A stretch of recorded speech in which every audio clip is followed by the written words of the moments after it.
Cairo, Seattle.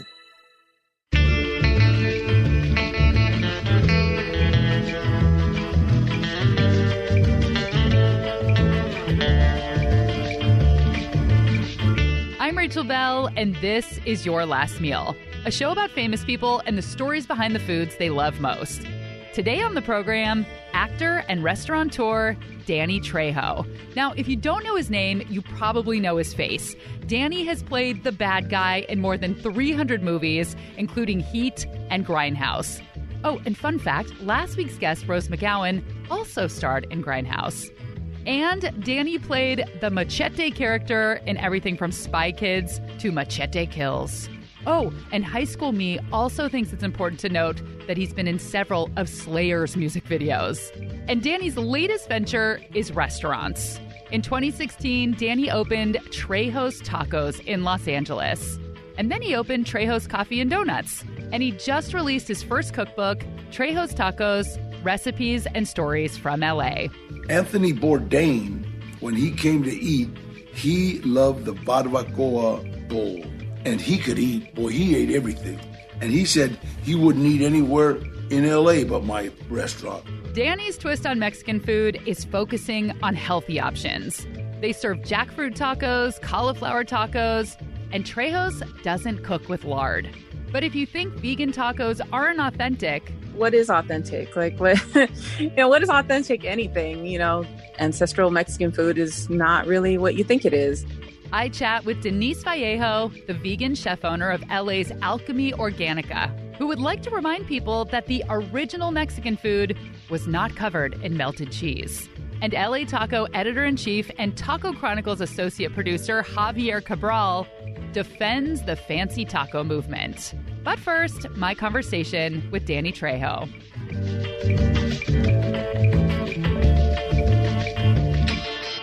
All right, well, good morning. Welcome to your quarantine interview. Awesome. Danny Trejo has been acting in films and television shows for decades. But as a young man, no one could have predicted that he'd find that kind of success. For about 11 years throughout the 1960s, Danny was in and out of prison for armed robbery and drug charges. And I read in the beginning of the book that you said, I used to rob restaurants. Now I own 8 of them. So talk a little bit about, your past, your childhood. I had an uncle. My grandma had 11 kids altogether. The youngest boy was Gilbert. And so me and him were pretty close to the same age, about 6 years apart. And by the time you get to the 11th kid, I think you kind of like burned out on kids. And Gilbert was kind of left to himself, and I gravitated towards him. He happened to be a drug addict and an armed robber. I watched all my uncles, and they always seemed to be tired from work. And they always seemed to be dressed like, kind of like workers. Khaki pants rolled up with paint stains and boots and sweaty T-shirts. And Gilbert, for some reason, his pants were always pressed, and he always had shiny shoes, and he always had like a cool kind of jacket, and sometimes no shirt. It was just cool. And so everybody kind of left us alone. Gilbert was like my mentor. It was a great life, yeah. Turned me on to grass. I was about 8 years old. Gave me a fix of heroin when I was about 12. Near the end of his last incarceration at California's San Quentin State Prison, Danny joined a 12-step program. And on Cinco de Mayo in 1968, he vowed to get clean and has stayed sober for more than 50 years. And when he got out of prison, he worked as a drug counselor, which is something that he still does today. Just helping people, because I realized the only way that I could stay clean and stay out of prison was being of service to other addicts. During his time in prison, Danny became a really good boxer, which ended up being his ticket into Hollywood. I was trying to be an extra because it was extra $50. I had no idea of becoming an actor. To me, it was just $50. I was 40 years old. I didn't really care, And I ran into a friend of mine on a movie called Runaway Train that I was in prison with, a guy named Eddie Bunker, who was a writer. And he said, "Hey, Trejo, what's up? Are you still boxing?" And I said, "No, I'm training, but I don't box anymore." He said, "We need somebody to train one of the actors how to box." And I said, "What's it pay?" Because they were paying me $50. He says, $320 a day. And I said, how bad you want this guy beat up? He goes, no, you got to be real careful, Danny. This actor's really high-strung. He might sock you. I said, Eddie, for $350, give him a stick. I've been beat up for free. So anyway, I started training Eric Roberts how to box for a movie called Runaway Train. And the director, Andrei Kozlowski, saw that Eric would kind of do what I said, so he hired me. Andrei, very soft-spoken, and he had a lot of problems with movie stars. Because movie stars are dicks anyway, so movie stars all think that, like, everybody's supposed to get him a cappuccino. And so he came up, and I never guess, he goes, you be in my movie, and you fight Eric in my movie. And Danny, you be my friend. Oh, that's so cute. I know, but if you come from a prison background, you don't like people saying, you be my friend. What does that mean, buddy? You know what I mean? And then he kisses me on one cheek, kisses me on the other cheek, and walks away. And I said, Eddie, now listen, I'm going to train the kid for $320, but if I got to kiss that old man, I want more money. And he goes, no, he's European. I didn't know they kissed. From then on, every movie I walked on, I was making $320 a day. And they would say, hey, Danny, take off your shirt, because I have a big tattoo on my chest. We'd do a scene, and always the director would say, Danny, say something very prison-y. I go, all right, we'll kill all of you. Oh, yeah, great. Where did you study? San Quentin. And, say something prison-y. The first 5 years of my career, I was inmate number one. Inmate number one, bad guy, cholo, mean Mexican guy, And I thought I had a great career going. I didn't know I was an actor, right? And the first time I got interviewed, young lady fresh out of interview school, I think, she said, Danny, don't you feel you're being stereotyped? And I said, as what? And she said, well, you're being typecast as the mean Chicano dude with tattoo. I said, look at me. I got tattoos all over me. And well, you crazy? I am the mean Chicano dude with tattoos. I went with what I had. I realized that everybody in the film industry is typecast. Tom Cruise is typecast as a leading man. You understand what I'm saying? Yeah. I'm typecast usually as the bad guy. Why? Because I don't look like Tom Cruise. I scare Tom Cruise. There was a survey that came out in February that said that you have more movie deaths than any other actor. It says you have died 65 times on film, which is a new record. Absolutely. What is the most ridiculous death from one of those 65 movies? Oh, God, I got eaten by a badger in a movie called, what was it? Salt Lake City with my best friend, Val Kilmer. God, it's like, I remember when I died in Heat. There was a movie called Heat. Robert De Niro shot me. So you don't get no better than that. Danny was born in 1944 in LA's Echo Park neighborhood to Mexican-American parents. He says his mom was an amazing cook, and his dad didn't care about food at all. We had like a Mexican diet. It's any family that works from check to check. You have great meals like the first of the month, and then by the end of the month, you start making up stuff. I'd ask my mom, what's this? We mix it. You eat it. It's good. We would always joke because in the 50s, women didn't work. Basically, housewives. They were married to a house, and the husband came along with it. Me and my mom would always tease my dad about starting a restaurant. And he was like the Mexican Archie Bunker. It's like, we'd start talking, hey, I got a brand new stove right there in that kitchen. You can go cook whatever the hell you want, okay? Literally, it was like an indentured servant or whatever you call it, married to that house. And if you look at Mexican spells machismo backwards. I mean, it's like stupid, right? Men don't cry. God, that one, I hated that one. That's the way I grew up, and that's the way I saw women for a long time. And boy, that changed. My agent's a woman, everybody around me, and they're all smarter than me. So Danny and his mom used to joke about having a restaurant. And when he was in his 70s, that joke became a reality. I did a favor for this director, a guy named Craig Moss. He had a movie called Badass, no budget. And on that movie, the producer, a guy named Ash Shaw, saw that I eat good food. I'm a real connoisseur of food. I don't like fast food. I don't like processed food. And so he said, Danny, why don't you open a restaurant? Jokingly, going back to my mom, I said, Trejo's Tacos, TT. And 2 movies later, because that turned into a trilogy, 2 movies later, he brought me a business plan. He says, Danny, I'd just like you to look at this. If you like it, let's, just look. So naturally, me being the brilliant businessman that I am, I gave it to Gloria. And she read it and said, Dan, it's not a bad idea. This is one business plan that they're not asking for $500,000 up front, and it's a guarantee. So let's do it. So we opened up Trejo's Tacos on La Brea, and that became a success, really, really great, right? And then we opened up Trejo's Cantina in Hollywood, and now we got 8 restaurants, and we're going to Denver, New York wants us, San Antonio, Texas wants us, Vegas, and Hawaii. So. Wow, that's amazing. Danny is proud of Trejo's Tacos' success, proving that he's not just another celebrity opening a flash-in-the-pan restaurant. Most restaurants die the first year, and everybody keeps asking me, what is your secret? What is your... Good food. What are you talking about? Ain't no secret.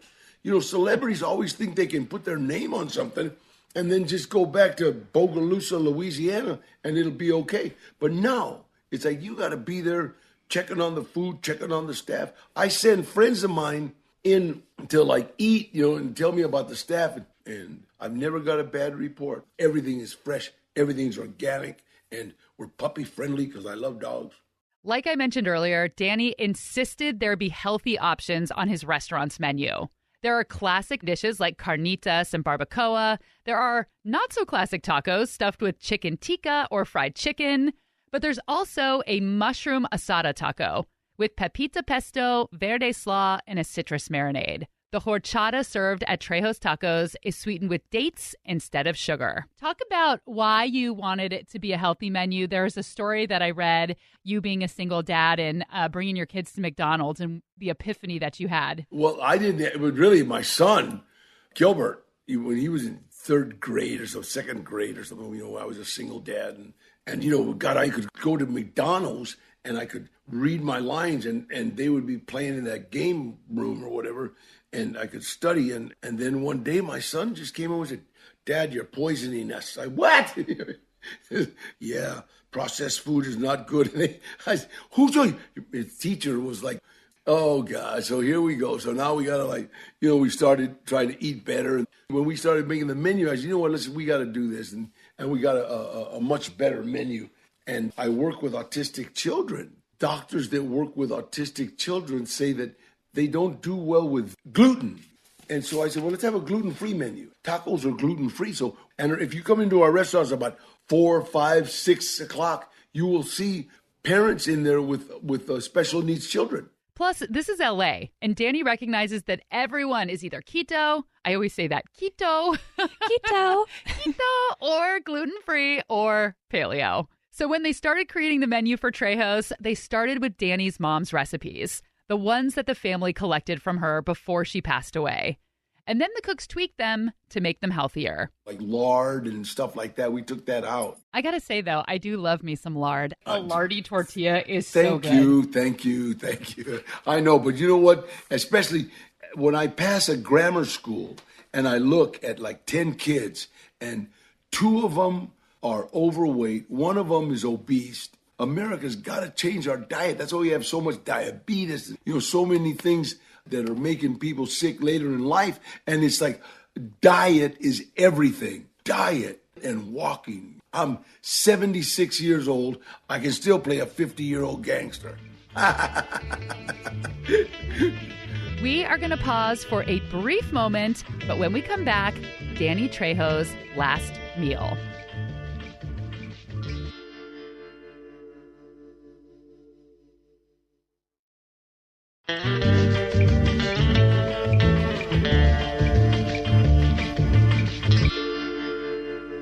Danny Trejo has made a career out of playing the villain, the bad guy, the mean dude.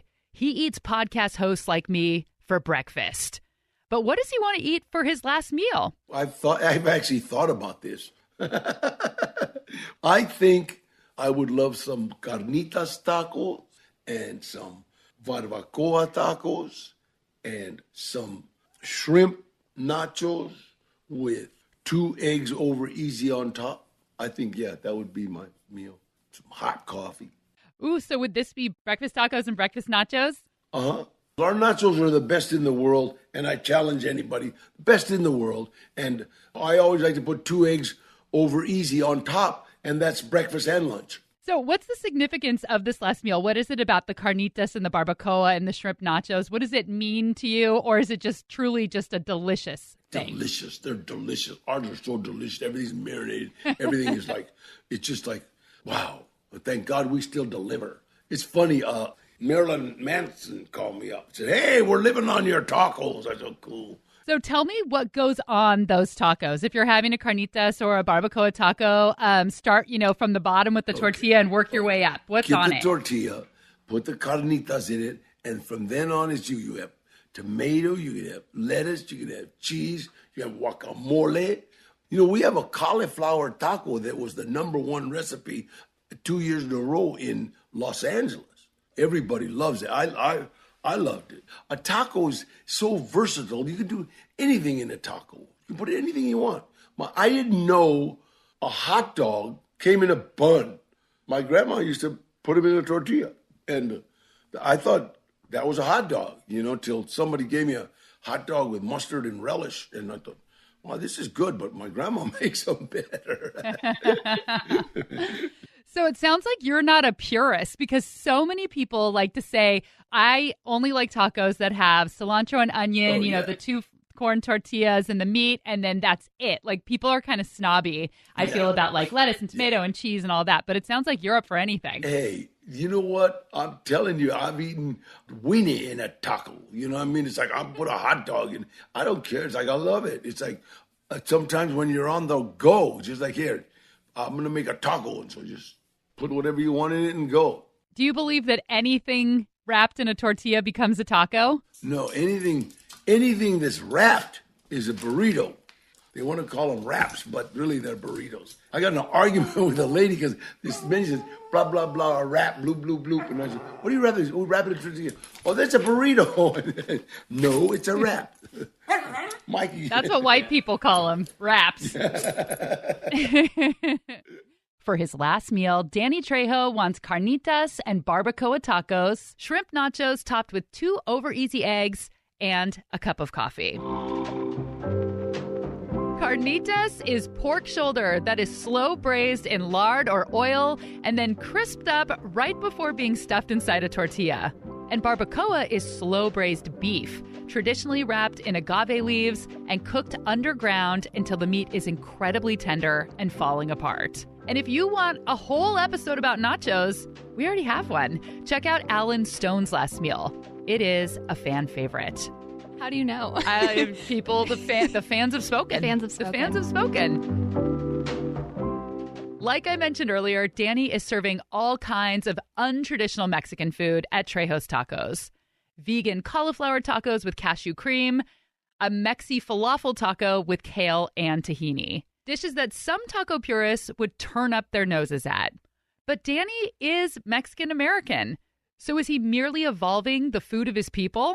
I wanted a couple LA taco experts to weigh in, because LA takes its tacos very seriously. Tacos are the official food of Los Angeles. That is Javier Cabral, who won 2 James Beard Awards this year as editor-in-chief of LA Taco and as associate producer of the Netflix show Taco Chronicles. They are to LA what pizza is to New York. You can eat them 24/7 here. They're available to all classes of people, regardless of your income. There's a taco for every mood. I would say anywhere in LA, you can drive 5 minutes and you'll find amazing tacos. That's how important and how institutional tacos are to LA. Javier is not a taco purist, but he says there are plenty of people who are quick to criticize what Danny is doing at Trejo's Tacos or the food at LA's Gorilla Tacos, a great spot owned by a Mexican-American French-trained chef where a tostada topped with yellowtail sashimi, yuzu, mango, and gooseberries costs $14. I paid about that for an uni tostada there. It's interesting, because you have a really split mindset.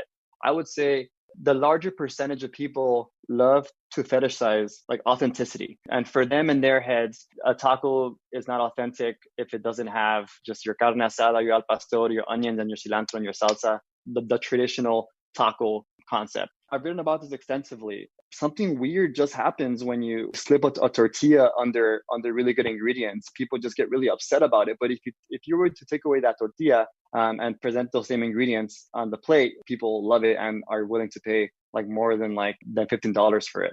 So it's interesting. There is 100% a double standard that exists with quote unquote gourmet tacos. My personal mindset, I'm all up for the evolution of tacos, as long as it's not appropriated outside of its cultural basis. Especially now with what's going on in the world and the social justice movement we're experiencing now, I think there's a lot of confusion about what appropriation is. What would you say would be an appropriation of tacos where you wouldn't be on board? We publish this topic a lot on LA Taco because it's a topic that's always evolving and it's not an easy answer. But I think for the most part, if you are white or if you are making the food of another cultural group, and if you just do it with a very authoritative style without really honoring like the roots of that food, or without having like humility for it. I think that's the biggest difference between being a student of a certain regional food type or culturally appropriating it.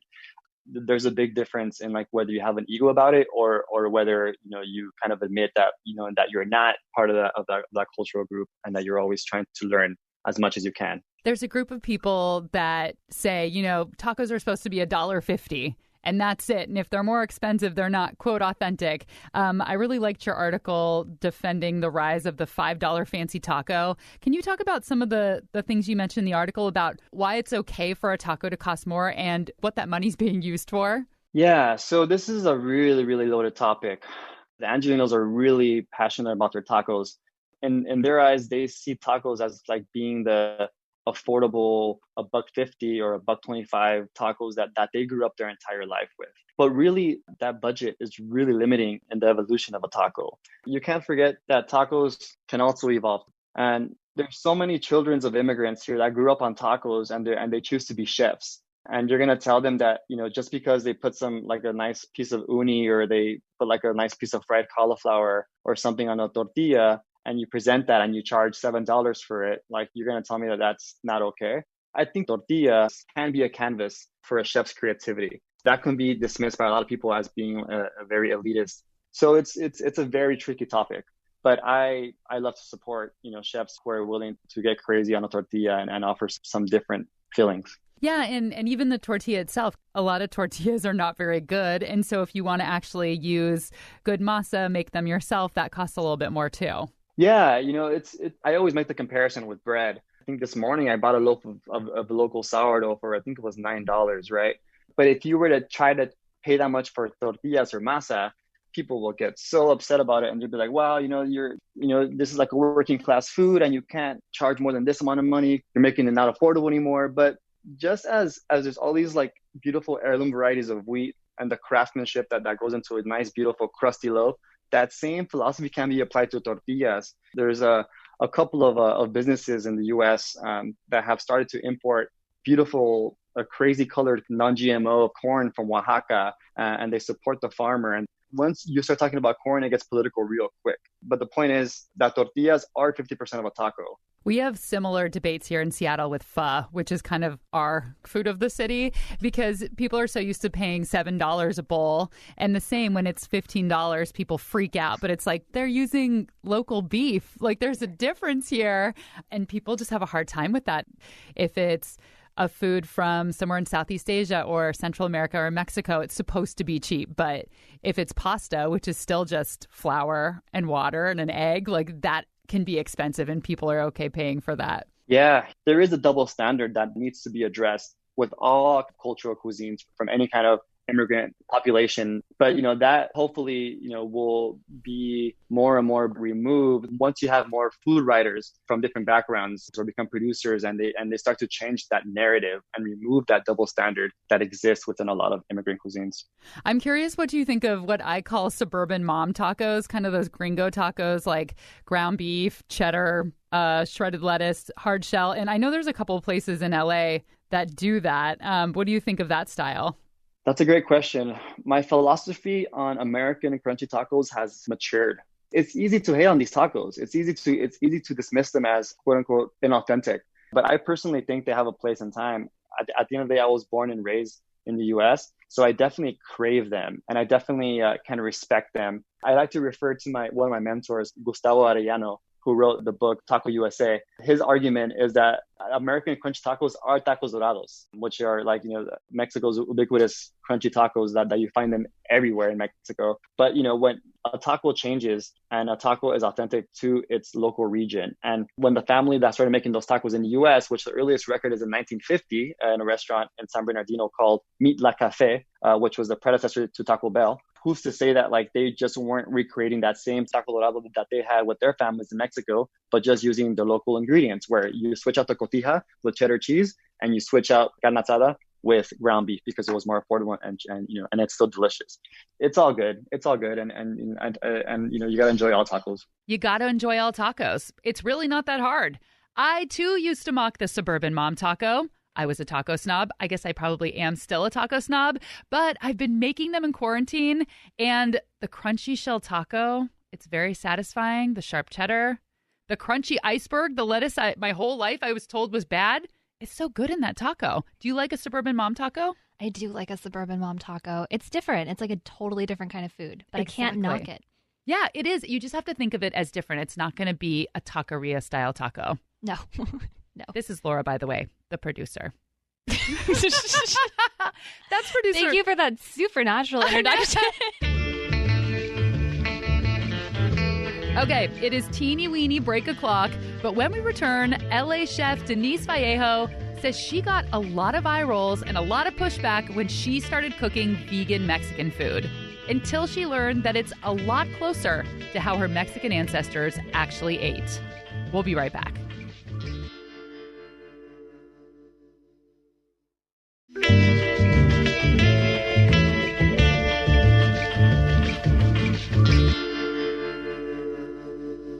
Several years ago, LA chef Denise Vallejo went vegan. The straw that broke the camel's back was seeing the deterioration of the health of some of my family members. One of my aunts had gotten diagnosed with cancer.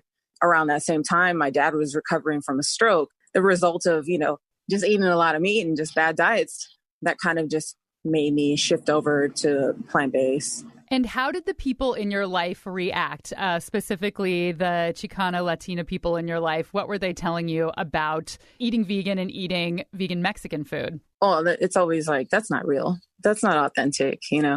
I would receive a lot of backlash from some of my friends that were like, it's like you're giving up your Mexicanidad, and I'm just like, wait a minute. That kind of made me feel like I needed to just dig in a little deeper. And around that time was when I just started to, I guess, get more in touch with like the indigenous background, the indigenous cultures in Mexico. And I started to see that most of the indigenous foods were plant-based. Denise is now the chef owner of LA's Alchemy Organica. And before COVID, she did a variety of pop-ups, casual, approachable vegan food like tacos, and fine dining dinners that had mystical themes, but most of her food is linked to indigenous Mexican food that she discovered is very different from the cheese-covered enchiladas so many Americans love. Wheat, cheese, sugar, pork, all of these ingredients were introduced after the Spanish conquest of Mexico in 1519. This just blew my mind. The foods that so many people think of as Mexican, like all this melty cheese and flour tortillas and, carnitas and al pastor. And this is all post-Spanish invasion. Yeah, absolutely. So prior to that, our indigenous relatives would be eating maybe bugs, if anything, beans, there's corn, there's squash. Chilies, obviously. Chilies are big in our salsas and just about everything, our moles, amaranth. These are like, what we consider superfoods now. These are the things that are popular at your Whole Foods or all your health food stores, cacao and spirulina, chia seeds, things like that. These are like the building blocks of the protein that we would eat in those times. And they did raise like turkey and things like that, but definitely not pork, not beef, and wheat wasn't even there. So these ideas of what authentic Mexican is definitely post-invasion. You've got the cheese and from the Mennonites that came in. The wheat flour, that was like the main thing that they wanted to kind of wipe out all the use of corn. Corn was just too native. It was seen as lower class. So the offering was definitely going to be wheat after that. Amaranth was outlawed. Why? Because it was used during a lot of native rituals. When the Spanish came to try to convert all our people to Catholicism, then, they had to get rid of those things too. Anything that was used during these rituals had to be basically outlawed. Denise says it's empowering to use ingredients like amaranth in her cooking today. And she believes that people are getting sick from eating too many colonial foods. I think that's why it's really important to start remembering a lot of these ancient foods. I really think there's a power in how it unlocks DNA. That's a thing that I like to say a lot about it, activating DNA. It's sort of like a spirit or a memory in that food and how it will connect with your cells. In research with nutrition, you really are what you eat. Food is creating the cells in your body. So just imagine if you were born to eat corn, you were born in a region that grows a specific thing and you consume it, then you're eating what you're supposed to eat. So when you have multiple generations down the line that have been removed from eating those kind of foods, and then it's sort of like you start eating these foods again, and there's something about a memory there, or something becomes unlocked. At least I think so. I kind of feel that.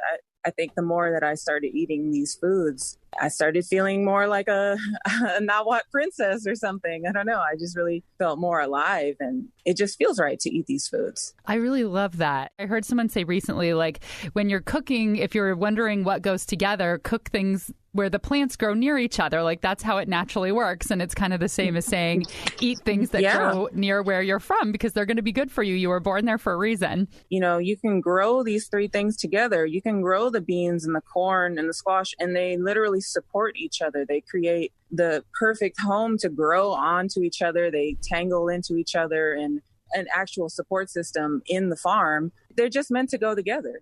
Okay, so what does she cook? I guess my most indigenous dish would be the huarache. I wanted to make it as native as possible. We would hand press our masa, the organic masa we get from Kernel of Truth, and make it into that long shape like a soul, And we would spread the beans on there and a potato with poblano peppers. And then we'll do a cactus salad on top of that. So I just want to introduce just a lot of the younger folks that are living in this neighborhood. I don't know how often they're eating cactus, serve salads and put puffed amaranth in there, things like that. When you first started out and you first went vegan, there were a lot of people in your circle, in your community, that were criticizing you that, you were going against tradition. Now that you've had this business and you're making this food, have they changed their minds? Oh, yeah. It's so funny. One of the more traumatic moments that I had with one of my friends that criticized me, she would just get upset about anything that I was making. And then I think 5 years down the road, she walked into one of the vegan restaurants that I was working at. And I'm like, oh, look who's vegan now, So I see that a lot. I just don't even get upset about it. I'm just like, yeah, you'll come around to it. At least you'll understand the history of it.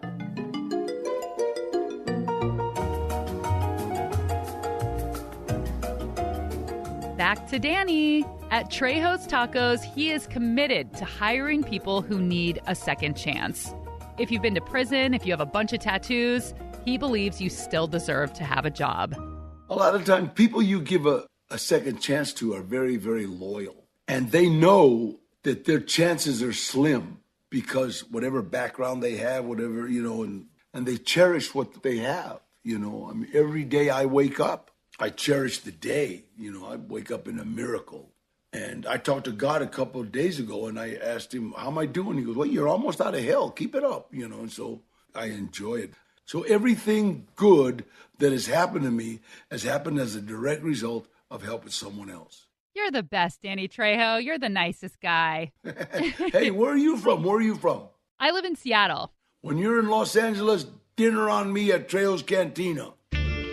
And that was Danny Trejo's last meal. So you did the dream. You opened Trejo's Tacos, the dream you had with your mother.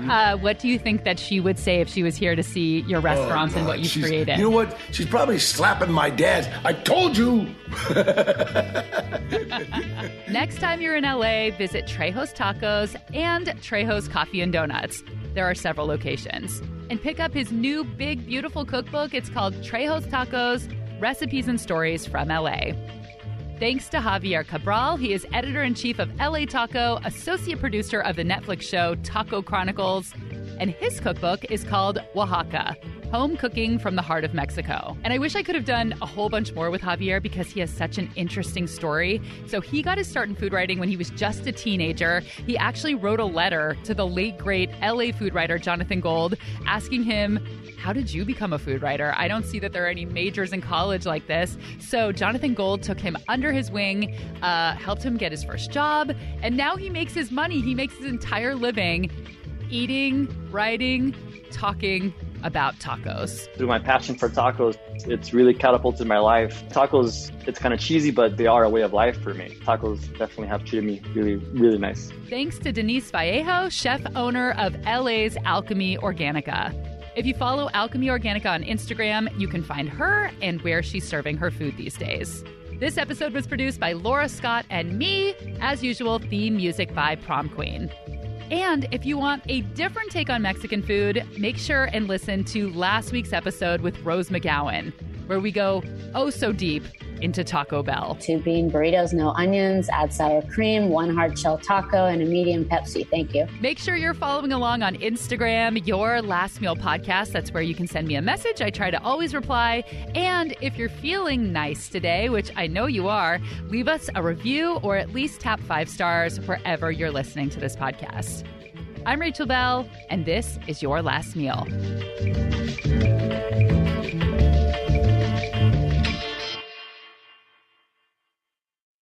And then it's crisp. I've always had a hard time with that word. Crisped. I can't say sixth. Sixth. Crisp. I feel like I really have to pull it out of my mouth. I'm going to need you to crisp every 6th one, if you could. Every 6th carnita, I'm going to need crisped.